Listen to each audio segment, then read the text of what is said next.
சண்டைக்கோழி ஒன்னதான்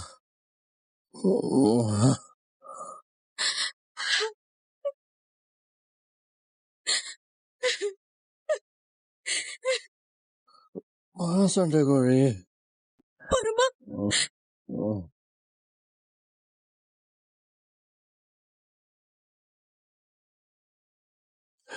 Okay.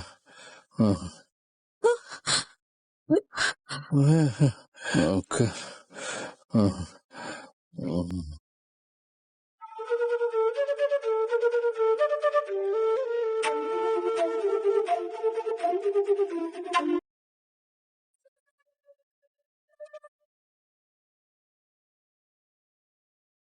என்னம்மா பரம இளமதியை கண்டாலே ஆகாதுன்னு சொல்லுவான்.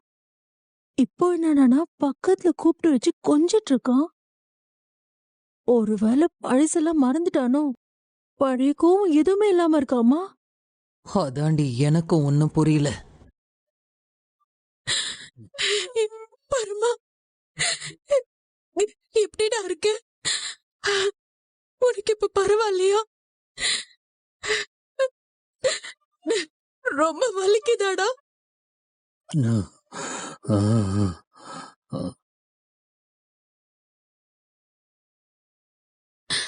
பரவாயில்ல, பரம என்ன புரிஞ்சுக்கிட்டு மன்னிச்சு ஏத்துக்கிட்டான்.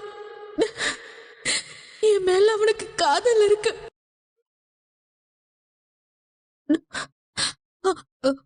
பரமா பசிக்குதா? ஏதாவது சாப்பிடுறியா?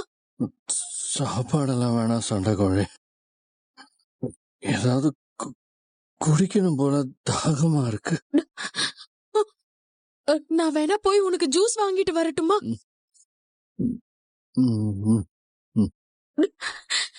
ரஞ்சிதோ பக்கத்துல இருந்து பாத்துக்கோங்க.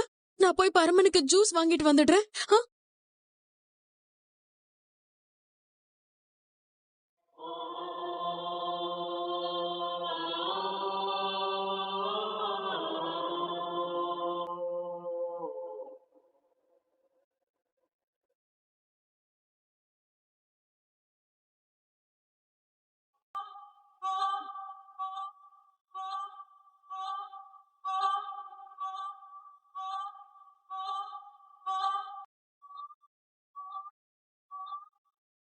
அம்மா என்னம்மா நடக்குது? இரு பாக்கலாம். எனக்கு என்ன நடக்குதுன்னு ஒன்னும் புரியல.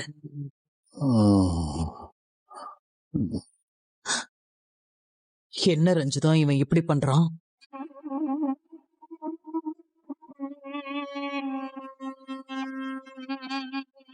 டாக்டர்,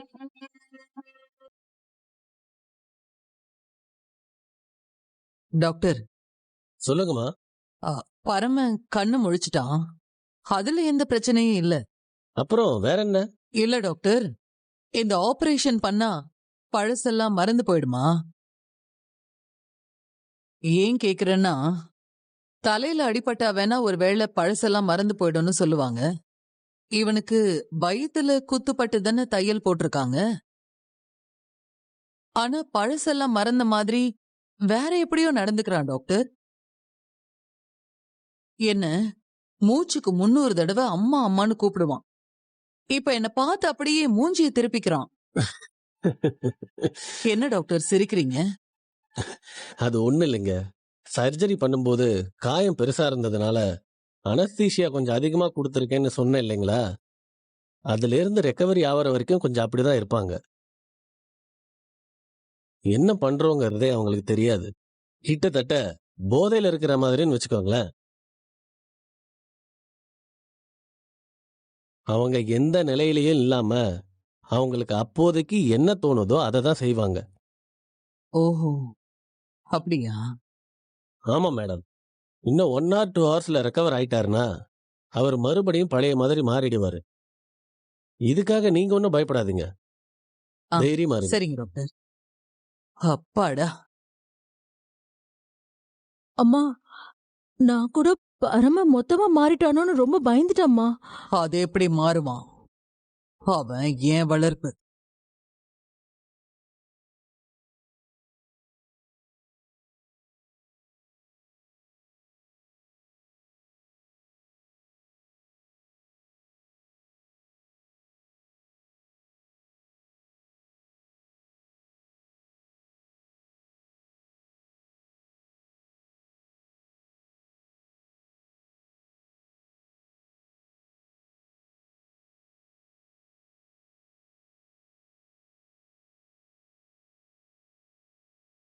நான் நீ நான் வாழவே உறவே நீ நான் நாம் தோன்றினோம் உன் நல்ல குணம் என்னன்னா நான் புரிஞ்சுக்கிட்டேன். ஃப்ரெண்ட்ஸ். நான் தானே. ஆமா இளமதி, நான் லூசு தான், பைத்தியம்தான். ஆனா ஓ மேல நான் பறவையின் வானம்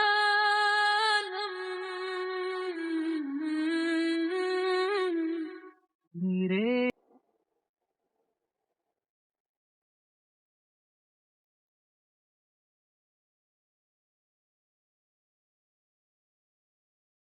சொல்ல நர்மதா. ஹலோ இளமதி, பரமன் அண்ணன் கண்ணை முழிச்சிட்டாரா? இப்ப எப்படி இருக்காரு? பரம கண்ணு முழிச்சுட்டா நர்மதா. ம்.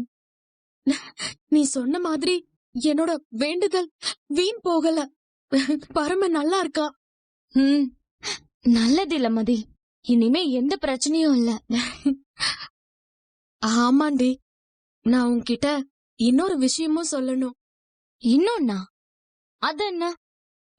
ரொம்ப நாளைக்கு அப்புறம் இன்னைக்கு பரம என்கிட்ட பழைய மாதிரி பாசமா பேசினா நர்மதா. நிஜமாவா சொல்ற? பரமன் அண்ணன் பழைய மாதிரி பேசினாரா? நர்ஸ் வந்து அவர் கண்ணு முழிச்சிட்டாரு, உள்ள போய் பாருங்கன்னு சொன்னாங்க. நாங்க 3 பேரும் உள்ள போனோம். அத்தை ரஞ்சிதும் 2 பேரும் பரம பக்கத்திலேயே நிக்கறாங்க. ஆனா அவன் அவங்கள கண்டுக்காம என்ன பார்த்து கைய நீட்டி பக்கத்துல வான்னு கூப்பிட்டான். அப்படியா? அப்புறம் பக்கத்துல உட்கார வச்சு பாசமா பேசினான். எனக்கு தாகமா இருக்கு, குடிக்க ஜூஸ் வாங்கிட்டு வரியான்னு கேட்டான். அதான் ஜூஸ் வாங்க வந்திருக்கேன். சூப்பர் இளமதி, கெட்டதுலயும் ஒரு நல்லதுன்னு சொல்லு. இதெல்லாம் எப்படி நடந்துச்சுன்னு தெரியல நர்மதா, ஆனா நல்லது நடந்திருக்கு. எனக்கு அது வரைக்கும் சந்தோஷம். பரம எப்போதுமே இதே மாதிரி என்கிட்ட அன்பா இருந்தா எனக்கு அதுவே போதும். கண்டிப்பா நடக்கும். எல்லா கஷ்ட காலமும் ஒரு நாள் எப்படியாச்சும் மாறிதானே ஆகணும். Madam juice ready. சரி நர்மதா, ஜூஸ் வந்துருச்சு. பாவம் பரம அங்க தாகமா இருப்பான். பாரா, உடனே புருஷன் மேல அக்கறை வந்துருச்சு. ஏய் சி, எப்ப அக்கறை இல்லாம இருந்துச்சு? போனவை. சரி.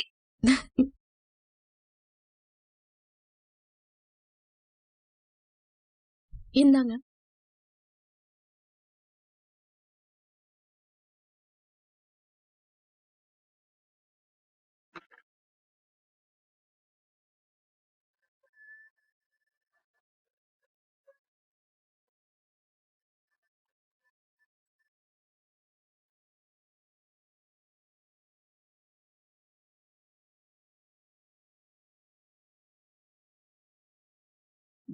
பரமா, ஜூஸ் குடிக்கலாம். வா எந்திரி.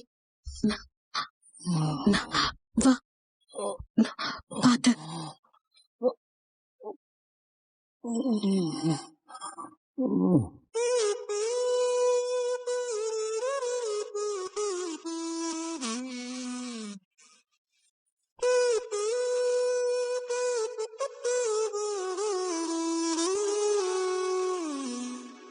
உயிர் வாழ முள் கூட ஓர் பறவையின் வீடாய் மாறிடுமே. உயிரே உன் பாதை மலராகும். நதி வாழும் மீன் கூட ஓர் நாளில் கடலை சேர்ந்திடுமே. மீனே.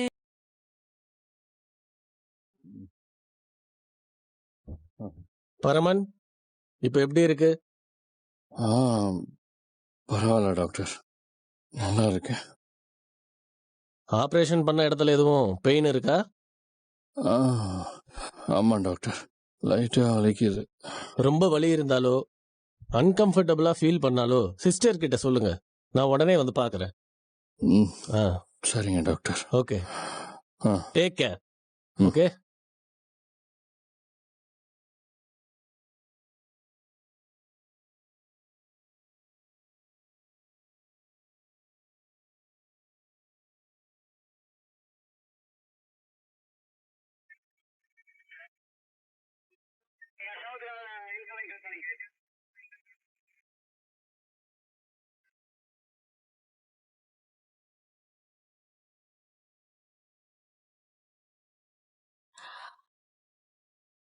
அம்மா, ஸ்டேஷன்ல இருந்து இன்ஸ்பெக்டர் கூப்பிடுறாருமா.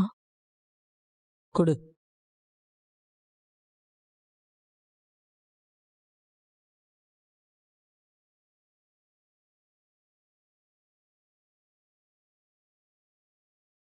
ரிஷி சொல்லு. என்னாச்சு மேடம்? பரம இப்ப எப்படி இருக்கா? பரமனுக்கு இப்ப கொஞ்சம் பரவாயில்ல. கண்ணு முழிச்சிட்டான். உயிருக்கு எந்த பிரச்சனையும் இல்லைன்னு டாக்டர் சொல்லிட்டாரு. பரமனுக்கு ஏதாவது ஆச்சுன்னா இந்த குமரசனை போட்டு பொழந்துலான்னு நினைச்சேன். அதுக்கு வாய்ப்பு இல்லாம போயிடுச்சே. இப்ப மட்டும் என்ன ரிஷி கெட்டு போச்சு? நீ நினைச்சத பண்ண வேண்டியது தானே. என்ன மேடம் சொல்றீங்க? என்ன ரிஷி என்கிட்ட இதெல்லாம் கேட்டுட்டு இருக்க? பரமன் பொழைச்சுக்கிட்டான் சரி, ஆனா பரமனை குத்தி இந்த நிலைமைக்கு ஆளாக்கிட்டான்ல, அதுக்கான தண்டனை அவனுக்கு கிடைக்க வேணாம்? ரிஷி, நீ என்ன பண்ணணும்னு நினைக்கிறியோ பண்ணு, மத்தத நான் பாத்துக்கிறேன். அப்படியா சொல்றீங்க? ஆமா ரிஷி, நீ என்ன வேணாலும் பண்ணு, எல்லாத்தையும் நான் பாத்துக்கிறேன். உனக்கு ஏதாவது செய்யணும்னாலும் நான் செய்யறேன். நீங்க சொல்லிட்டீங்கல்ல, இன்னைக்கு இந்த ரிஷி யாருன்னு அவனுக்கு நான் காட்டுறேன். வெள்ளச்சாமி சார், இங்க வாங்க. அந்த கேஸ் நம்பர் நோட் பண்ணி. சரிங்க சார். சார், நம்ம ஸ்டேஷன்ல அக்யூஸ்டுக்கெல்லாம் நல்லா லாடம் கட்டுவானுங்க.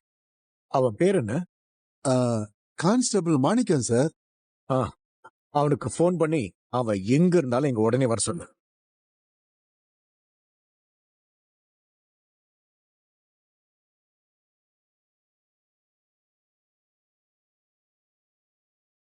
சார், இந்த குமரேசன் இருக்கான்ல, அவனை ஒரு காட்ட சொல்லுவோம். முதல்ல அவனை வர சொல்லு.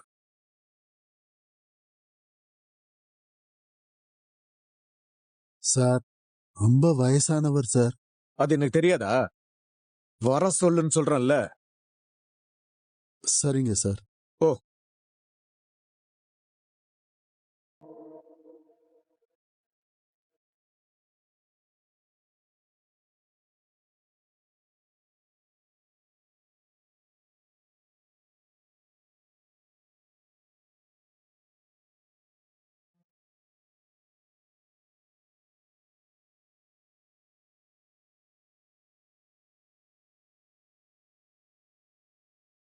சொல்லுங்க அண்ணே.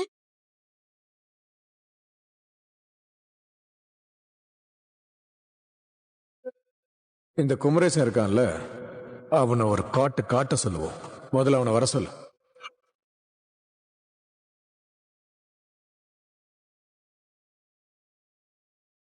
அம்மா இளமதி, ரிஷி சார் வர சொல்லி இருக்கிற மாணிக்கங்கிறவன் ஒரு காட்டாம்மா.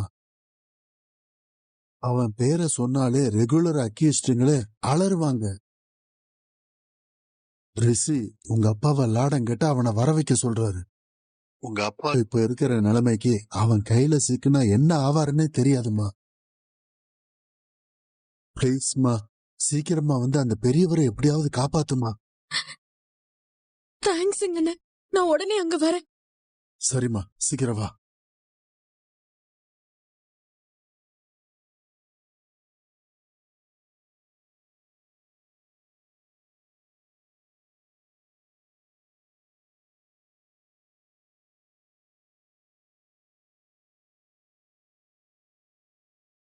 வணக்கம் சார்.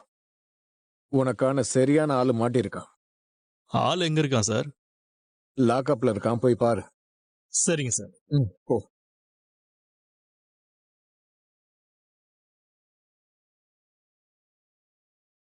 என்ன இவரையும் அக்யூஸ்ட்னு சொல்றாங்க?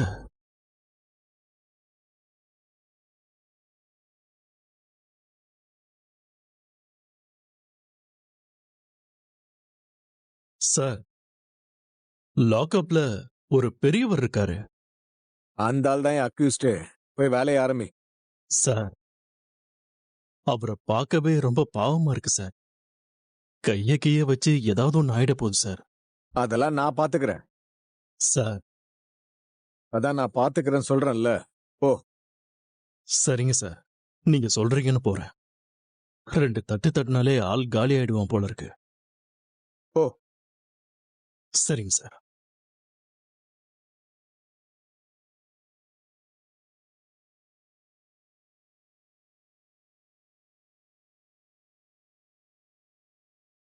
இத திறந்து விடுங்க.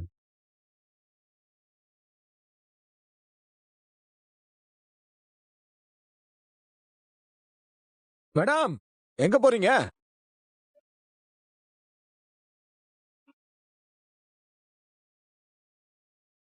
என்ன மேடம் இவ்வளவு பதட்டமா வரீங்க? என்னாச்சு சொல்லுங்க. இங்க பாருங்க சார், அவர்தான் செஞ்ச தப்ப ஒத்துக்கிட்டு சரண்டர் ஆயிட்டாருல்ல. அதுக்கப்புறமா அவரை அடிக்கிறதுக்கு உங்களுக்கு எந்த ரைட்ஸும் இல்ல. ஓஹோ, அத சொல்றதுக்கு மேடம் யாரு? அந்த ஆள் ஒரு அக்யூஸ்ட். அவரை எப்படி விசாரிக்கணும்னு எங்களுக்கு தெரியும். அவரா வந்து சரண்டர் ஆயிருந்தா அதுக்காக அப்படியே விட்டுற முடியுமா? கலாமா அவங்க பையனை கத்தியால குத்தி இருக்கிறதா கம்ப்ளைண்ட் கொடுத்திருக்காங்க. இவர் எதுக்காக பரமனை கொலை செய்ய முயற்சி செஞ்சாரு, ஏதாவது முன்விரோதம் இருக்கான்னு நாங்க விசாரிக்க கூடாதா? கோர்ட்ல நாங்க விவரத்தை ப்ரொடியூஸ் பண்ணணும். நீங்க கிளம்புங்க. சார், அவர்தான் உண்மையை ஒத்துக்கிட்டாருல, அப்புறம் ஏன் சார்? அதுவும் இல்லாம அங்க பரம உயிர் பொழைச்சிட்டாரு. அவர் மேல சட்டப்படி என்ன ஆக்ஷன் எடுக்கணுமோ அதை எடுங்க. அதை விட்டுட்டு அடிக்கிற வேலைலாம் வச்சுக்காதீங்க. நான் என்ன செய்யணும்னு நீங்க எனக்கு சொல்லி தரீங்களா? இதெல்லாம் ஏன் ஸ்டேஷனுக்குள்ள வேண்டாம். இவர சட்டப்படி நான் கோர்ட்ல ப்ரொடியூஸ் பண்றேன். நீங்க என்ன பேசுறதா இருந்தாலும் அங்க வந்து பேசுங்க. இப்ப கிளம்புங்க.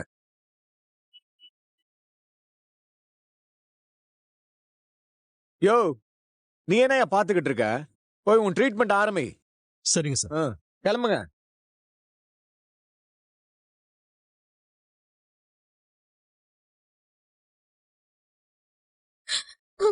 அண்ணே, அம்மா, இந்த மாணிக்கம் ஒரு முரடம்மா. இவன் கை வச்சா அவர் என்ன ஆவாருன்னே தெரியாது. அண்ணே, இவரை தடுக்க வேற வழியே இல்லையா? பரம வந்து இந்த கேஸ வாபஸ் வாங்கினாதான் இவரை காப்பாத்த முடியும். அத தவிர வேற வழி இல்லம்மா. அம்மா, எப்படியாவது பரமங்கிட்ட பேசி இந்த கேஸ வாபஸ் வாங்க சொல்லுமா. புரிஞ்சுக்கம்மா, சொன்னா கேளு. என்ன மேடம், இன்னும் போகலையா? போங்க. சார், சார் ப்ளீஸ் சார், அவரை அடிக்க வேண்டாம்னு சொல்லுங்க சார். இத பாருங்க மேடம், மறுபடியும் நான் சொல்றேன், நான் என்ன பண்ணணும்னு நீங்க எனக்கு சொல்லாதீங்க. வேணும்னா நீங்க என்ன பண்ணணும்னு நான் சொல்றேன். போய் கலாமா கிட்ட பேசி இந்த கேஸ வாபஸ் வாங்க சொல்லுங்க. அப்பதான் இவரை விட முடியும். கிளம்புங்க. யோ மாணிக்கம் சார். நீ வேலைய ஆரம்பியா? யோ, எழுந்துரு. ஒன்ன வெளுத்து வாங்கணும்.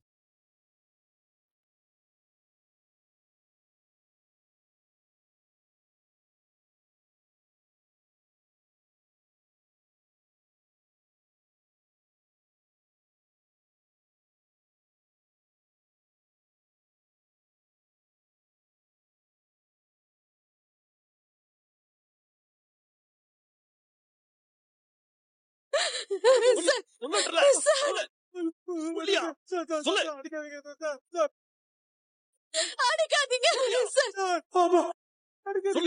சார்.